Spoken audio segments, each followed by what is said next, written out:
How's it going, everybody? My name is Box from Box and Jacquilope, and welcome back to another episode of the Kun-Lai Campfire.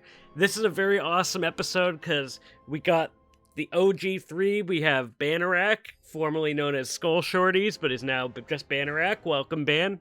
Howdy, howdy, hey. Howdy, howdy, ho. How's everyone going? How's everyone doing? I'm doing great. Welcome back again, Ban. And we also have the man, the myth, the legend, the Pandaren enthusiast Jikai, who made a Pandaren warlock the day they came out.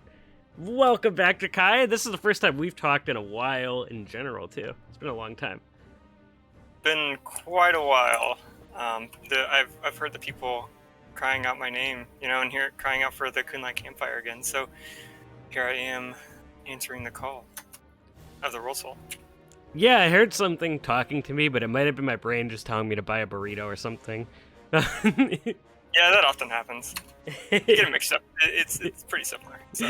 Yeah, so I think anybody who watched BlizzCon recently is going to know exactly what we're talking about, and that is World of Warcraft, the World Soul Saga, but in this episode we're going to be talking about the next expansion, The War Within, which, I'm going to be honest, I quite like the theme of it, because, it's, how do I explain it? It gives me vibes of that Nerubian expansion we always wanted, right? Like, that underground, not Undermine, but like that Forgotten Depths expansion, that we've always wanted. And the fact that we're going back to the sword in Silithus is huge for me. The fact that we have characters like Thrall and Anduin at the forefront. I know we've had them for a while, but like with Chris Metzen at the helm, like they just felt like all the build-up we've had with them kind of came to a head. And the cinematic really had that like hype feel, and I'm gonna be honest, I think it's gonna be hard to top Dragonflight for me. I really like Dragonflight. I think it's a very fun expansion.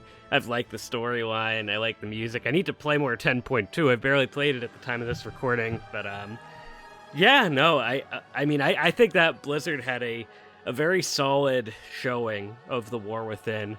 We have a new allied race, the Earthern, which, as I've heard more about them, I'm quite excited for. And this is coming, again, from a guy who doesn't really like dwarves. I don't play dwarves. I've had no interest in playing dwarves. I find their lore not particularly interesting compared to the other races, but the more I found out about the Earthern, the more I'm a little bit hyped about them in the expansion. They seem kind of interesting. So, and this is, again, like, when I saw them, I was like, but it was... I'm sorry. I apologize for the heresy that Boxmas says about the dwarves. He speaks only for himself here. He does speak only for himself. He can probably already see the torch light shining through his window right now. I mean Pandaren though. That's good, right? It makes sense. I don't know if it's enough, but we'll have to see. It's not enough. Alright, I can respect that. But yeah, the War Within, I kind of want to like throw it out to you guys. Like, what do y'all think of it? I'll start with you, Kai. Like, what do you think of the announcement? Do you like the theme? So yeah, honestly, overall, obviously I like Dragonflight quite a bit, especially this patch. I'm digging the Emerald Dream. As for Earthen, I have to admit I'm on the fence about it. Especially like I know it's a little strange having dwarves on the Horde, and yeah, I've seen folks saying, kind of comparing it with Void Elves being on the Alliance is kind of similar in a sense, but it's still going to be a very strange vibe at first. Obviously, we'll grow to get used to it. I think it's kind of a means of graying out the faction lines, so to say, until eventually I think the faction line's kind of not going to be there, at least not in the same way that we know it now. But other than the Earthen, I have to say, aesthetically, I'm digging it. I personally love dwarves. They're one of my favorite races, which I don't really play mine much anymore. But that might change, looking at some of this stuff. And as for the Nerubians, never was too fascinated with them, but I do dig their architecture and stuff like that. So I guess it remains to be seen if that's going to be how interesting that really is going to be. But it's definitely going to be a bit of a, I don't want to say nostalgia trip, But interacting with Nerubians again is going to be pretty interesting. But that's all I've got so far. Just because you mentioned it, I want to say, like, I think something that I really like about the announcement is the fact that we have, like, villains kind of set up in place, where we have Xalatath, who looks freaking incredible, by the way. That, like, the way she looked at that trailer, I was like, damn, she looks cool. And then you have the Nerubian Queen as the confirmed first raid tier boss, which I'm wondering what kind of queen she's going to be, because she willingly took this power that Xalatath had, from what I understand. So I don't think it's going to be one of those things where you had a character like Elisand that was like, this is the only way I can save my people, or characters like that where they have to make a tough choice. Like, I think, in the words of Ban, she wanted that power and knew what she was doing. So I think she's going to be quite evil, and I'm kind of curious to see when we get to that zone, like, let's be real, there's gonna be old gods and, like, stuff like that in this expansion, like void threats, so, like, I'm glad you mentioned the Nerubians, Kai, because their design looked pretty cool, too. They've always been kind of cool to me. Creepy cool, but cool. Yeah, no, I love the Nerubians, so, like, that's probably the zone I'm most hyped for. But I'll throw this over to our good friend, our good Moknathal, our good orc player, Banneret. That is me. Hello. War Within is a very interesting expansion. I feel like it definitely, in the words of Chris Metzen, it feels like the culmination of so many storylines put together, and they're all blasting off into whatever the finish line is for The Last Titan. But I like it. I like the characters they chose, obviously. I'm a big fan of Thrall. I'm a big fan of Anduin. I hope that they are not the only characters we see in the spotlight, but I am glad that it is Thrall at the very least, because more Thrall is always good, and I want to see more Thrall. In terms of the Earthen allied race, feel like they would have gone or panned out better if they were Alliance only, personally. I'm not exactly thrilled about Earthen. Like, it's not one of those things where it's like the Zandalari where I'm like, oh my god, we're getting the Earthen. It's more like, okay, alright. It's like, I want to care, I want to like them, and maybe they can convince me otherwise when I'm leveling, but it's not a Pandaren or Zandalari or anything situation where it's like, yeah, I want to play that. It feels weird that they are on the Alliance and the Horde. I'd much prefer them on the Alliance and the Horde to get something like the Nerubian race or something, or something that people have wanted for years now, like the Moknathal or something. I saw that one coming right there for a bit. Ogres. I gotta be. Ogres would have been amazing. Dude, I've been dreaming about ogres being playable for forever. But anyway, go ahead. Sorry, Ben. Oh, the good old ogre debate. That's a fun one for me, because yeah, when you ask for half ogres, it's like, but we have ogres. I'm like, no, I want the half ones. I like the War Within. It's definitely where I want where things to go. I want the Void. I want Xalatath. I want Ajara. I want a Rurikron. That's what I want the focus to be on. I want the focus to be on our planet. I want to not focus on cosmic threats like Shadowlands. I want it to be all about Azeroth, and I feel like this is the best way to go about it. And it feels like we're wrapping up at least the Void and the Titan storyline instead of the Light, which makes me think a lot. Like, okay, well, that leaves the Light open then, if we're dealing with just the Void and just the Titans. What about the Void? What about the Legion, the demons, all that? But well, they're leaving stuff, it seems like. So this might be jumping a little bit ahead, Ban, but I have a theory about the Light. When you said we're going to be dealing with the Void and the Titans, I think what's going to happen is we're going to have the Light in the next expansion, Midnight, I believe, with that, like, Void logo. I think what's going to happen is Anduin is going to get his light back at the end of this expansion. And I think it's going to lead to an inevitability with, like, the Light versus Void, like, defending the sun well, all that stuff. And I think after that expansion, we're going to find out we used the Light to help us but it's not necessarily a good force, right? Like I think we're gonna see the return of characters like Yrel and all of them. Like I think they will be in the trilogy. The light. I think well, I didn't get to finish all of my thoughts, but I'm sorry, Bannerek. Yeah, Mr. Interrupting Box. I think that definitely the light forces, they even said that. Metzen said, yes, the armies of the light will show up to defend the Sunwell. So I think that we'll get the likes of the Lightbound and the Army of the Light. They'll show up together in some fashion, and they will help us initially. And then that'll lead us down a later line, maybe not in the Last Titan, but maybe afterwards where we have to deal with them. Because they did say this is planning for the next 20 years of Warcraft. So we're not even... We're at the beginning. We're at the spark of it all. We're at the... the early stages of an end of a saga, but also the next saga to happen afterwards and beyond that, because, I guess we'll be in our 50s by the time that, WoW ends officially, it seems.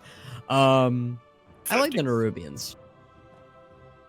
If I'm doing my math right, it's the 26 right now. I guess early 40s for some. Or late 40s, mid 40s. Yeah, mid 40s would be me, I think. Yeah. Gonna be forever. That's when Bandit said we're gonna be 50. That scared me. Well, we're gonna be close to 50, or at least some of us are. I guess I'll be in my mid 40s by then, but still. Also, Ban, while on that topic, since you said light, and since this is a Kun-Lai Campfire, do you think Lightbound Garrosh will help us out? I want to, on record, say again, that's not our Garrosh. That's another Hellscream. He's not Garrosh. I'm sorry, Box. You're not getting Garrosh back. He's dead. I do hope we get another Hellscream character. Garrosh Heaven Whisper is coming along. You're just gonna have to accept that eventually. It's Exarch Hellscream, and you know it. Yeah, same difference. It's not Garrosh. With the War Within, we got introduced to a bunch of different factions that we're gonna see. We have the Nerubians, which we already talked about a bit. The Nerubian Queen's gonna be the first raid tier boss, as we mentioned. But we also have a group of Arathi that we're gonna be helping as well as fighting, because there's some infighting. That zone, Ban, do you know the name of it with the giant crystal in it? That's Hallowfall. Hallowfall. Well, I'll pull up the zones while we're talking about this. That zone looked super interesting, I thought, from the World of Warcraft panel. It's just, every expansion has that one banger zone that you get every time, and all the other zones are really good, but there's just that one Ravendreth that's really awesome, or Zuldazar, or I was a little biased when I said Zuldazar, but you know what I mean. The Jade Forest, you get that one zone. I feel what's up? You're a little biased when you say Revendreth there, but I know, but in terms of that, you get those zones that you just know are gonna be epic as hell. I think that one is my favorite one they showed at BlizzCon. The whole zone has a real creepy vibe. Imagine being those humans stuck underground, and whenever that crystal changes to the void, everything gets all messed up, and there's people infighting. That's a creepy vibe.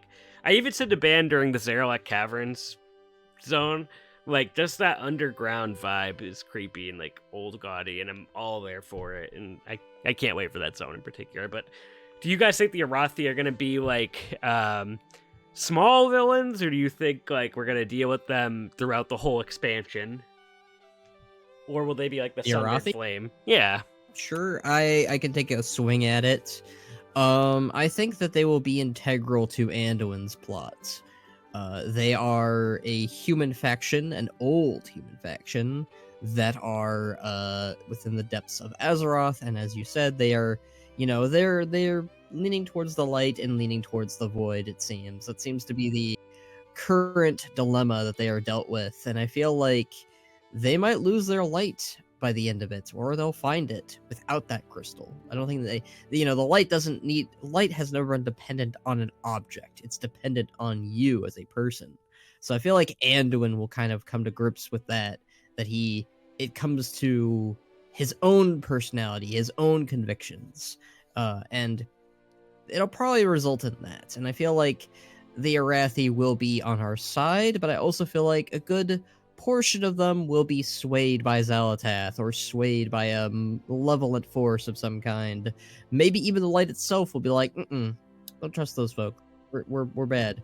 So I feel like they will be kind of like the Scarlet Crusade, or I'm not getting a Mogu vibe from them, if that makes any sense. I'm not getting like these guys are going to be a big deal throughout the entire expansion. I'm getting more of yeah, you'll deal with them for a bit. I don't know if they're going to be like the Sundered Flame level of we'll deal with them, but I don't know. It's too early to decide, but I do think that they will be a present threat. But I feel like they feel more like an immediate threat or immediate thing that we deal with rather than something that'll bubble up over time. Could be wrong, but yeah.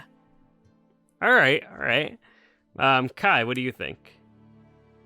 Thoughts aren't too dissimilar for give the double negative there, but I would say I wouldn't be surprised if they almost wind up like the Klaxi, where it's like we're a friendly kind of force at first with them, but they just kind of go Scarlet Crusade, kind of like Ban said, and they're an antagonist later on, or at least mostly antagonistic, with like a few characters that are kind of the exceptions to the rule. I get that vibe from them, and I genuinely think like there is a pun intended void of, light aligned baddies in the game and in the universe itself. So they kind of could fit that niche. Plus, they give us an antagonist human faction, which we haven't really faced in a while. I don't think we have anyway. No, you're right about that. Not since nothing memorable. Not since BFA. Yeah. Not since the cult that we had to deal with in what's that place called? Stormsong Valley. Stormsong Valley. How can I forget? It's where Rexar is. Yes. So I wouldn't be surprised if we were antagonistic toward them for like possibly even working alongside Xalatath. You're going to have your ones that are like kind of extreme and not uncooperative. There's another word for it, but essentially ones that are not going to be cool with the fact that we work with forces that are either not the light or against the light itself. The concept of it, I guess. If that makes any sense.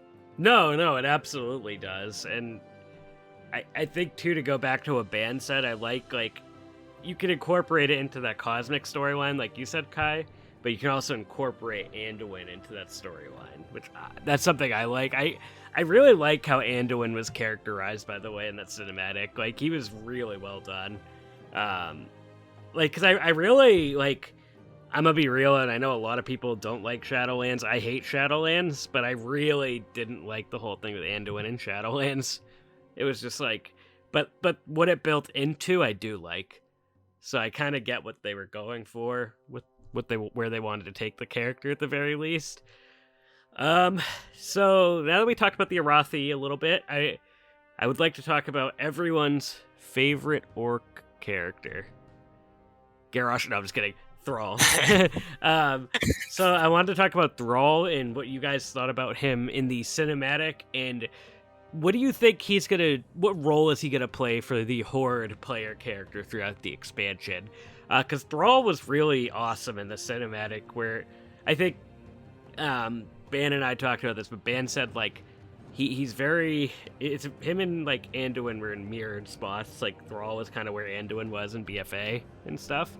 So I really like Thrall being the one to talk to Anduin about this. And I also was wondering, do you think Jaina was the one that teleported Thrall there during the cinematic? So I'll throw it out to you first, Ban. I guess you read my script, clearly. We did talk about it at BlizzCon too. Sure, yeah, we did.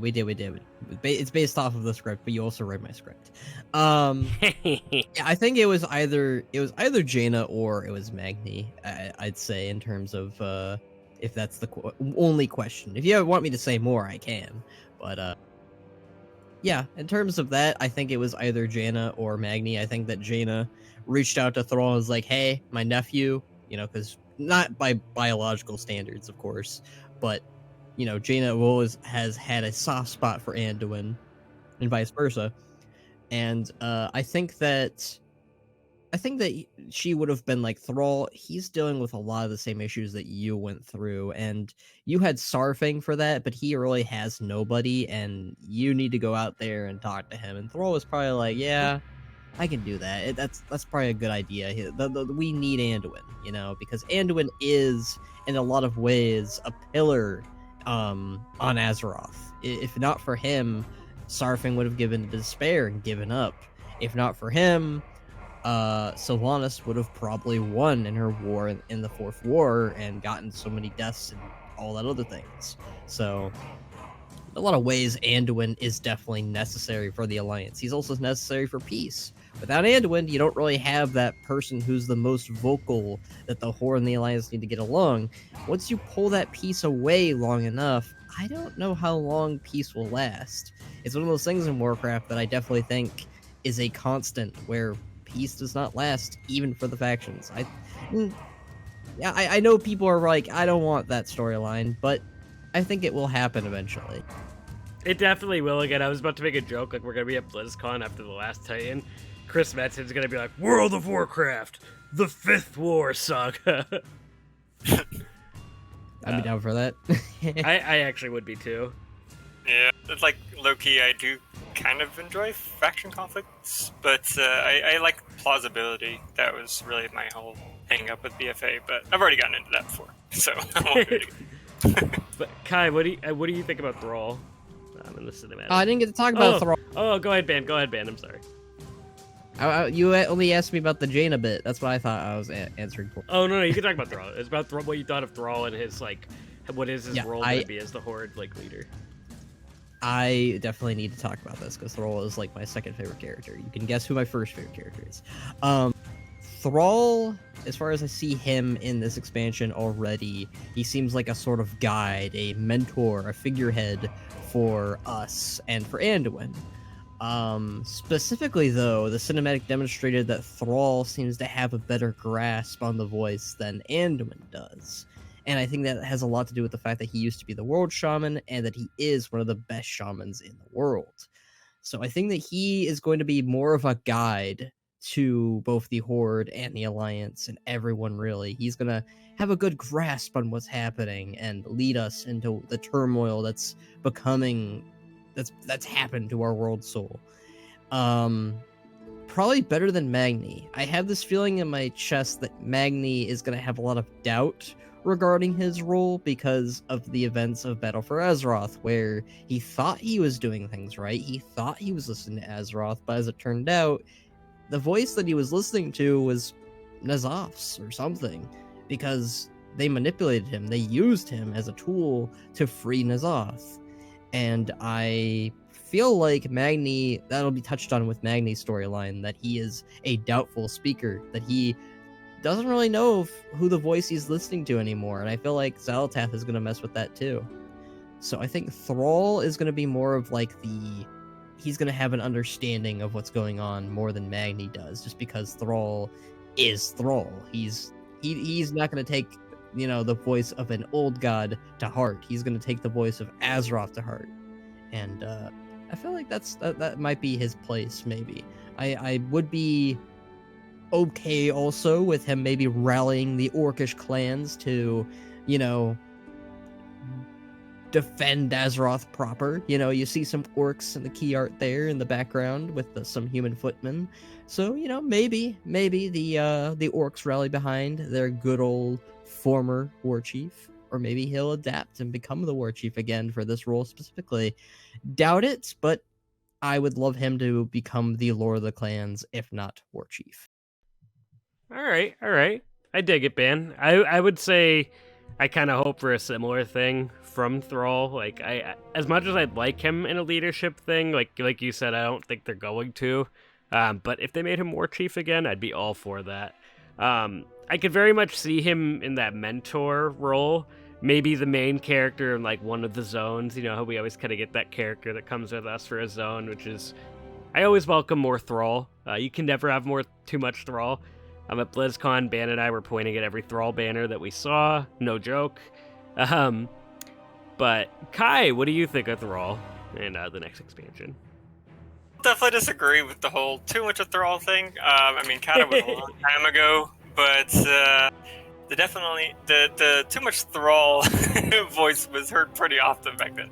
But I digress. I mirror Ban's sentiment in many ways. I do think he's going to be a guide, mentor type of character. I wouldn't say so much for Azeroth itself, though. I'm kind of leaning more towards him being War Chief Light of the Horde again. I don't see him assuming the mantle, but I do see him kind of playing a role of like the advisor. You know, he's like he's a counselor in a sense, but he's like the de facto voice that like the Horde kind of listens to. He's the War Chief, but not in name, if that makes any sense.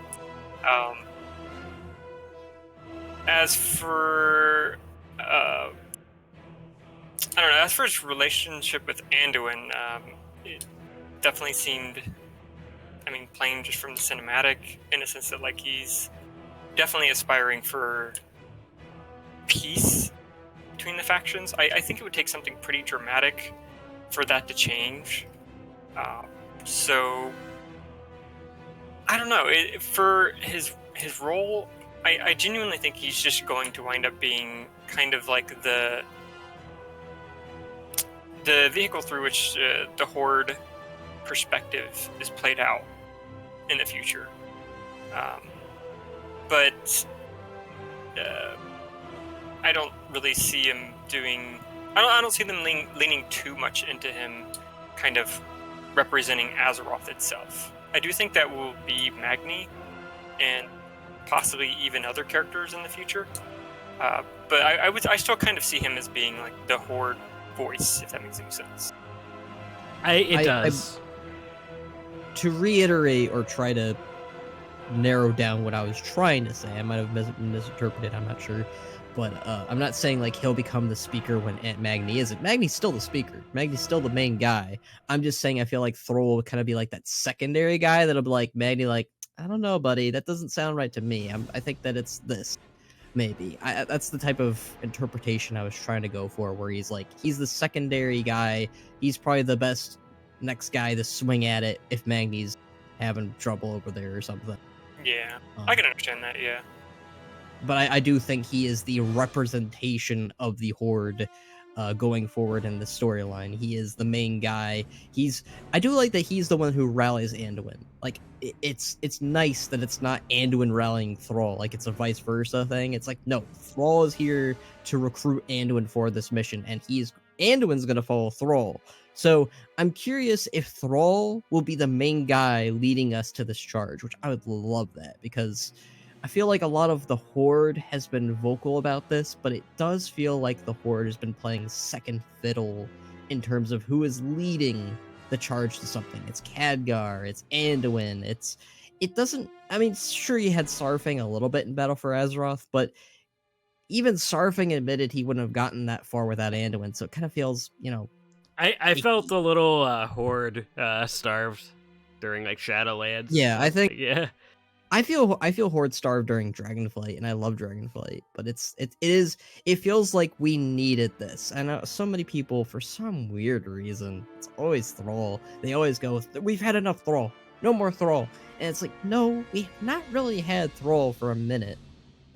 I feel more bad for people who are like Box here, who wants G Firepaw to do something, or it's so weird to me that people like always draw the line at Thrall, it seems, but like the guy really hasn't had much in terms of screen time in Dragonflight and Shadowlands. Sure, you got a little bit in Shadowlands and BFA, but like Legion, no, he was absent in Legion. He was there for the artifact weapon, and that was it, and that sucked. That was not good. I mean, I think in that subject, Ban, I want to just say, like, I think we've said a good bit about Thrall for this episode and all of us, but overall, Thrall was pretty awesome in that cinematic. It's the TLD. I love Thrall in the cinematic. He was phenomenal. I love him. Great. Always more Thrall. I called it when the merchandise was all over the place for Thrall. I was like, yeah, he's gonna show up. Another character I really wanted to talk to you both about, and I haven't really talked about her in a while, but I really did like her in Legion, and like early BFA. I really like Illyria Windrunner, and I'm quite glad she's coming back.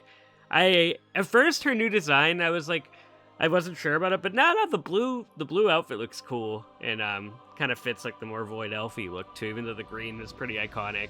But I think Illyria is going to be in serious trouble this expansion, just from the way the trailer was presented, the whispers that she's getting, and honestly, I am all here for Illyria versus Xal'atath. That is going to be such a good storyline, and I'm wondering if something is going to happen to her. Like, is she going to get possessed by the Void?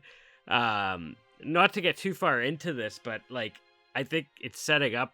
I think Illyria is going to set up Sylvanas returning in some way, shape, or form. Very curious what you guys think. Not this expansion, but like in Midnight or something. You know what I mean? It's to be honest with you, I was giving that a thought. I was wondering like how, because there's obviously going to be some kind of interaction between Illyria and Xal'atath, and I'm wondering if it's going to be antagonistic or if they're going to be working together in some regards. Ooh, I like that actually. Yeah, I mean, when you think about it, they have a lot in common, but not really. But anyway, to be honest with you, there's not much information there to go on. I do think Illyria is definitely going to be used as like a point of contention, possibly even division for many characters. I'm not so sure about her being used to bring Sylvanas back. I mean, she would be kind of useful in that regard, but it still feels a bit too soon for Sylvanas, at least to me. I don't think it would be in the War Within, Sylvanas. It would probably be in one of the other expansions. I think it would probably be too soon in the War Within. I think building up to it, like either Illyria, like there's two ways it would happen. Like either Illyria would work with the Void, or she would be captured by the Void or something. You know what I mean? One or the other, and that's how you would introduce like Death helping us fight Void. Because I remember that was teased in that comic way back in BFA, and I always thought about that. But like, yeah, no, definitely not in the War Within. I should clarify that too. But yeah, I think I kind of said mostly what I think there. For me, that's going to be a wait and see thing. To be honest with you, it's really hard to predict actually how they're going to have that interaction play out, which I think is kind of cool. I mean, it's good, in my opinion, whenever you can't, like, predict a narrative. When it comes to Xal'atath and Illyria, they have a lot to work with, but not a lot to hint at what's going to happen, at least for me. But maybe you and Ben could disagree with that. No, I think we've had just, like, the breadcrumb of it, but not much of, like, what is gonna happen, so I agree with you on that, Kai. But I'll throw it out to our favorite Muknathal, who also likes Sylvanas more than Thrall, Banneret. That's a lie. Anyways, good old Illyria Windrunner. I like the design, but it's one of those things where it's like I know I don't know. I want her to still have the hood. I'm okay with everything else about it. I am going to miss the green. I am going to miss her old design. I feel like there's parts of her old design that I liked more than her current one. I do like the little like hip robe thing going on there. That's cool. I like everything. Like it's a good look. I just wish that it had a hood, honestly. I don't know. Her old look was iconic, so it's a little bit harder to sell me on this one. It's kind of when it's kind of similar to when I compare the Rexxar look. I love the Rexxar look, but I wish that he had his armor still. But they're both good. In terms of Illyria, though, we had some interviews that I'll read into. where Illyria is the rival of Xal'atath, and they kind of go back and forth at each other. So I feel very similar vibes to what they were trying to do with Sylvanas and Anduin, but I feel like they're gonna get this a little bit more properly done. I kind of dig that, But, actually. I think that ultimately, because things will go dark, because we know what's next, we know Midnight is next, and because the Sunwell of all things is involved, I feel like Illyria will be corrupted. And I feel like through that little subtle touch, all the way back at the start of the Fourth War, years ago, will leave a mark. It already left its mark.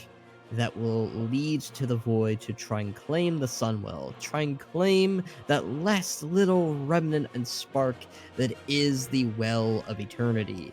The very portal that was allowed to bring in the likes of the demon hordes, and at one point even brought in Kil'jaeden. So, perfect little tunnel to bring in all sorts of void machinations like Dementius or something. So, I feel like the Sunwell is a key thing they want. They're not going after Karazhan because Karazhan is too tricky to work with, and you got Medivh somehow guarding it when he's not there. So, the Sunwell is a key component for the Void to claim victory, and obviously something will go awry there that'll bring the Titans back. So either things go A-okay for the good old World Soul, or things go and the Titans have to clean up our mess. Which So also will leave... Oh. I have a question for you, Ban, about that. Right. With Illyria, do you think Xal'atath is going to survive this expansion, or do you think Xal'atath is counting on Illyria's rivalship with her to cause that Void invasion in Midnight? I think as much as people want her to survive, I think that Xal'atath knows even if she dies, she has others to continue her work, like a Rhodocron or a Jara. So even if Xal'atath quote-unquote dies, I don't think that's the end for her. Her death could ultimately just be putting her back in the dagger. I feel like that is a terrifying fate for her, because when you think about it, the Void, when you die as a Void creature, you just go back to the Void Realm. So either we kill her in the Void Realm somehow, like a pocket, like a little dimension, but that seems so dumb. Xal'atath comes across as a character that I think has plans within plans to ensure her own survival. So I feel like the only way to stop Xal'atath will be by putting her back in the knife, and she might be forced to work with us when she doesn't want to, or something. I don't know. I think that Xal'atath's death will ultimately be a prison or something. Or she'll find a new host. I'm looking at Illyria. I'm thinking she's like, yeah, I'm gonna possess that lady. I'm gonna use her for my plans. But I do. What's that? I was saying, damn, I kind of wish I said that first, because I was thinking the same thing. I was like, there's an interesting duality they could pull off there. But continue. Oh, okay. Yeah, I think that that's what they might do, and I feel like that brief little flutter, that little vision that we had with Visions of N'Zoth, where Illyria is really dark and just terrifying. I feel like that's coming out with Xal'atath possessing her or warping her. Maybe even like in a similar vein to Arthas, where you're chasing someone and you're doing everything you can to stop them. You're becoming the very thing that you fought against to stop them. And by the end of it all, you realize you're the same monster, the same entity that you were fighting. And Xal'atath wins through that. That's the kind of story I think they're going with Xal'atath and Illyria, maybe. Just because of what we know what comes after, because of Quel'Thalas is in danger. Ooh, I feel like that's the perfect thing to do with that character. And I feel like Ajara will come into fruition through that storyline too, because it involves the elves. Who's the better antagonist elf to focus on beyond Xal'atath than good old Queen Ajara? I will say, I think Illyria is going to be one of the more interesting characters we get this expansion. When I saw her in the key art, I was like, heck yeah, and then the trailer and stuff. But since we're about 40 minutes, I have 2 more things I want to throw out to you all. And this is going to be the most Kun-Lai Campfire, Box Band, and Jikai questions possible about the expansion. So where the new continent is located, or the entrance, if you notice, is to the west of Pandaria. So do you guys think we're going to see any Klaxi or Mogu potentially somewhere in this expansion, even as a reference? I'm just curious. I definitely think we will see the Mantid. That seems like a very good story decision if you're going to involve the Nerubians. And if they're going through a very similar... I didn't get to say this about the Nerubians earlier, but the Nerubians are currently going through a similar situation that the Mantid did with their Mantid Queen. The Mantid Queen, of course, accepted the Shah of Fear into her and took her blessings, took all the Shah powers and threw them all over the place. And, you know, she was manipulated by the Shah, manipulated by that echo of Yashiraj. So I feel like that's a good opportunity to have the Klaxi show up to help out the Nerubians, maybe. And point out, hey, Zaltath is, you know, manipulating you. Or, you know, I don't know, it's... The Mantid could help the corrupted and mutated Nerubians because they're like, yeah, let's work for Zalatath. She's the closest thing we got to an old god. There's a duality there of, like, you know, there could be a good Mantid helping us, there could be a bad Mantid helping them, and it could be a nice little, cool little thing of just the Akir forces joining with Zalatath in a similar vein that they did during Battle for Azeroth with the N'Zoth. But he, you know, Zalatath actually uses all the people in the bin, you know, the Silithid, the Mantid, the Nerubians, you know, and all the bug boys, they're coming. That's what I would do, at least. I feel that would be hype for Zalatath to do that. It'd also be kind of cool if we see the return of a new Barek, if they want to, you know, just make me happy. Because I love a new Barek. He was my favorite Warcraft 3 hero besides Thrall and Rexxar. Band that has 3 Rexxars in one pack. Yo, look, it's been a year.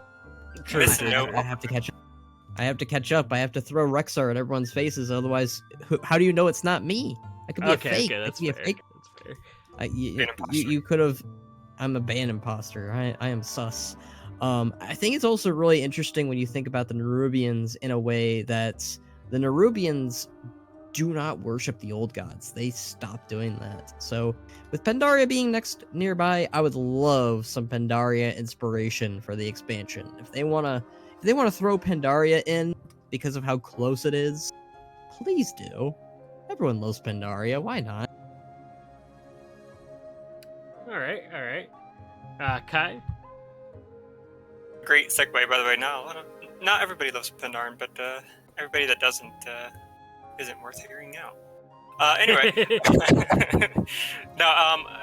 a really good segue into what I was thinking of was, you know, with this, we're getting close to the last Titan, and you know, we're knocking on a lot of Titan themes.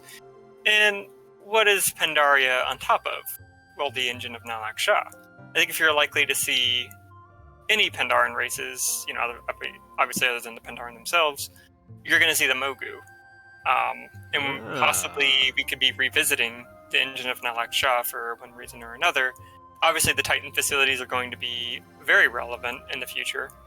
I wouldn't be surprised if they have the Rajani in charge of the engine of Nalak Shah and, like, guarding the, you know, Mogushan Palace and doing all sorts of interesting stuff, maybe alongside the Pandaren.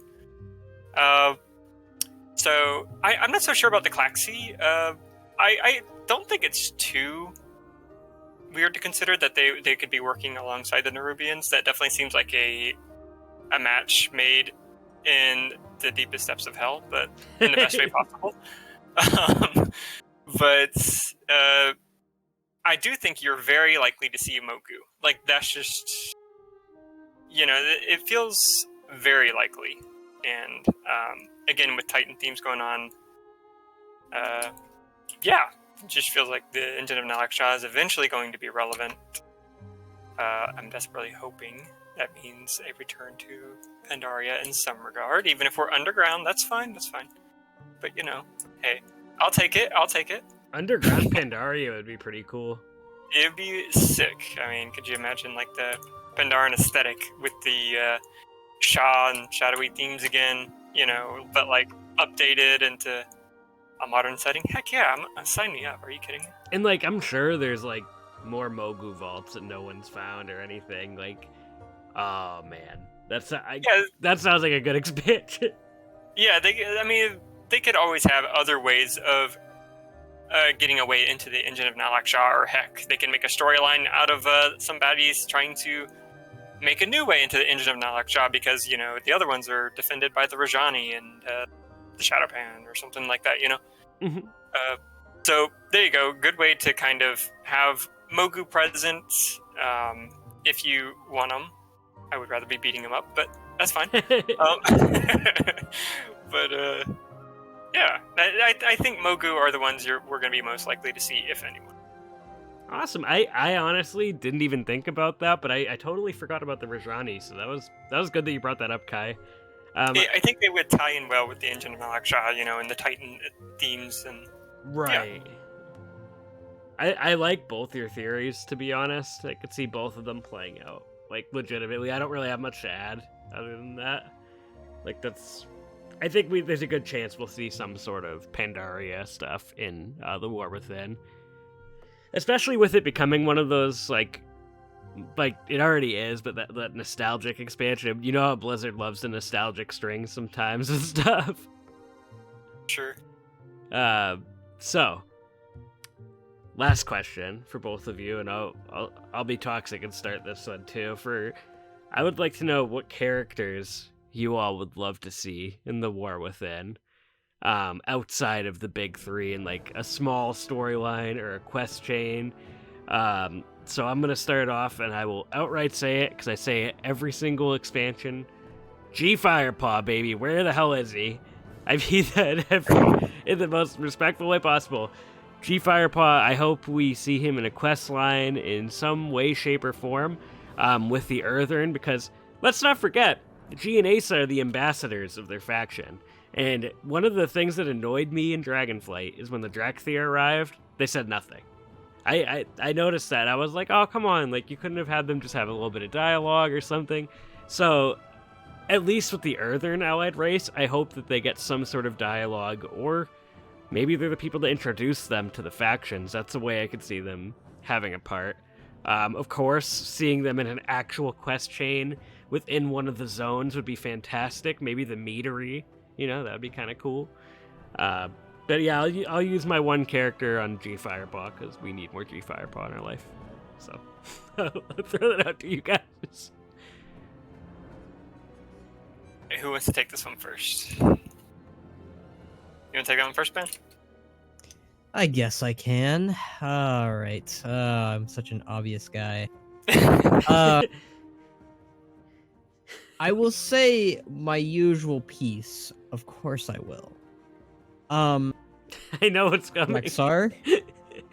I would like to see Rexxar, the main guy that is always my favorite. I would actually love him to be a delve person. You know, like, because you have Blaine Bronzebeard as one of the delves that helps you out throughout your catacombs or whatever. If I could have Rexxar have an actual role within the story, he's helping you out, people like him, and they're like, hey, I want to hang out with my delve. I want to hang out with my good old buddy delve Rexxar. With the caveat of, I've also would like, I'm cheating here because I know Box had only one character, but look, if I'm saying Rexxar, it's obvious that I want Rexxar. I want Rexxar, but I want Rexxar to be joined with Lily, Stormstout, and Zakan. I want the founders of Durotar to reconvene, but under new characters except for Rexxar. Rexxar is the only OG left that needs to stay. Bane can also be a part of it. Next generation. The founders of Durotar Next Generation. I've been saying it for a while. I want Lily Stormstout to be a part of it. I also think that she just radiates Hawaiian energy, and I feel like at this point they should just be like, yeah, Lily's Horde. Big surprise. Lily likes being a part of the Horde.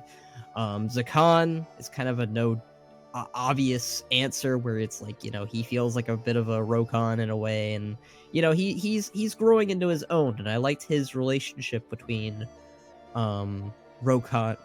his relationship between him and Rexar in the Exploring Kalimdor book. I know people hate that book, but I love the relationship between Rexar and Zakan of this uncle-like figure.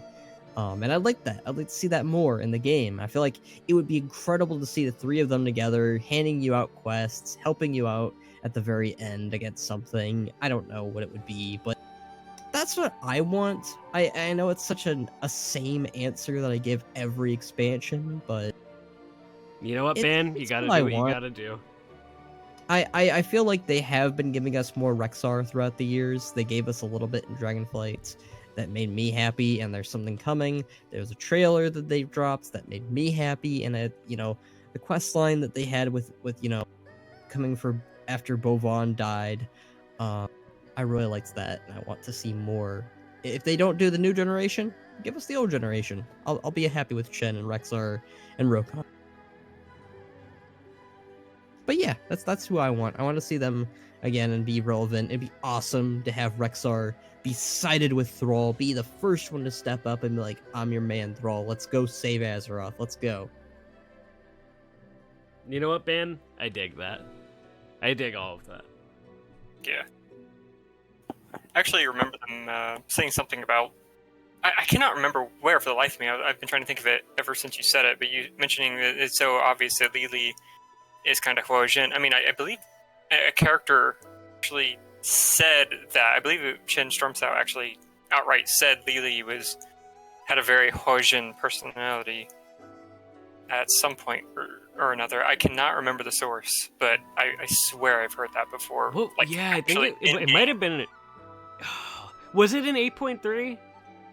I don't remember. Oh my god, I know what you're talking about, Kai. I do know what you're talking about.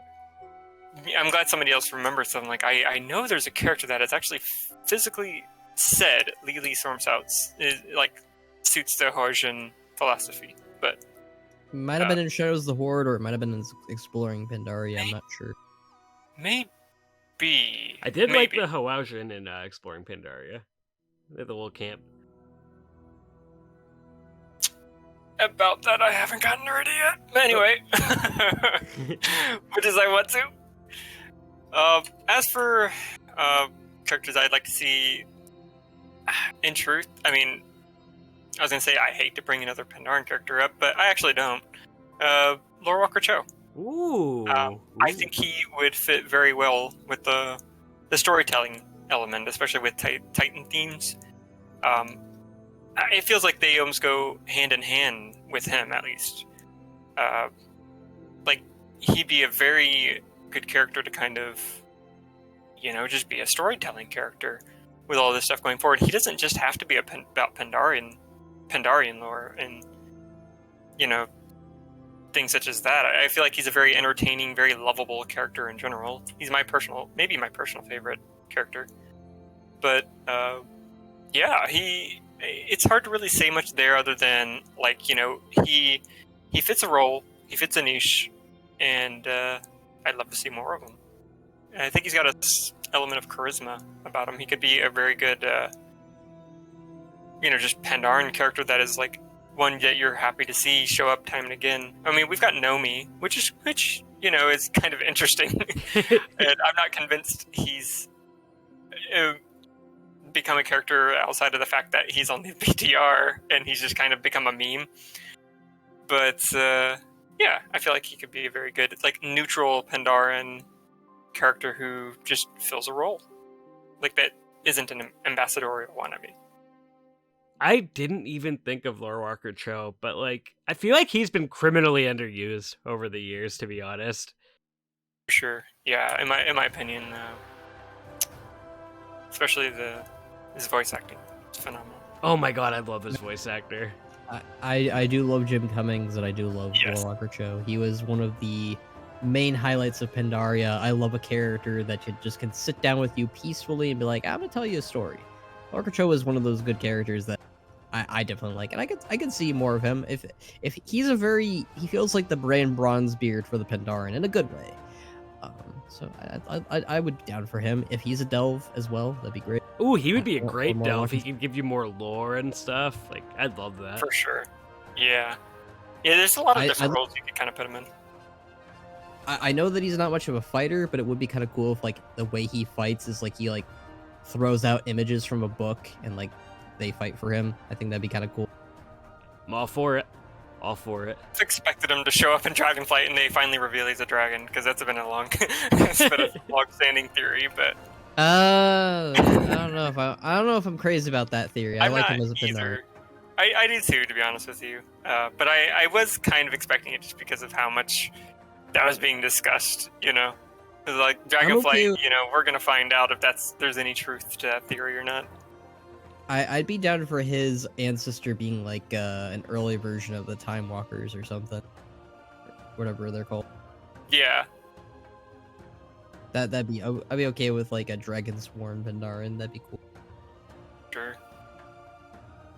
I do have one more thing I want to say regarding characters. Since this isn't really a spoiler because it was in like the screenshots. Very, very happy that Queen Talanji is coming back in some way, shape, or form. Oh yeah. She, I liked her a lot in Battle for Azeroth. Like, I liked that whole storyline, so I don't know what she's gonna do, but very excited. I just wanted to throw that in there. I hope that we have. I like the idea of Thrall and Talanji being the faces of the Horde, and Illyria and Anduin being the faces of the Alliance. I'm down for that. I'm good with that. So, I just want to say, like, real talk, guys, this has been very fun doing this again. We went on for an hour, and it didn't even feel like it. Again, if you guys have anything else you'd like to add really quick, like as a closing, or you'd like to say to everybody? Yeah, let's do this more often. Hell yeah. Let's do it more often. I've been telling Box this for a year, guys. I think multiple it's times all his too. fault. It is. So, guys, thank you as usual for joining us. Both of you, thank you so much for taking time out of your day to be on this podcast. If you guys have any suggestions for topics for us to cover, we plan on covering the book that just came out recently. That is the prequel to Dragonflight, War of the Scaleborn. Very, very good. We're going to cover that. We're going to cover maybe like the ending of 10.2. Because Farak, I think he deserves his own podcast. He's a pretty cool dude. Until next time, my friends. Bye.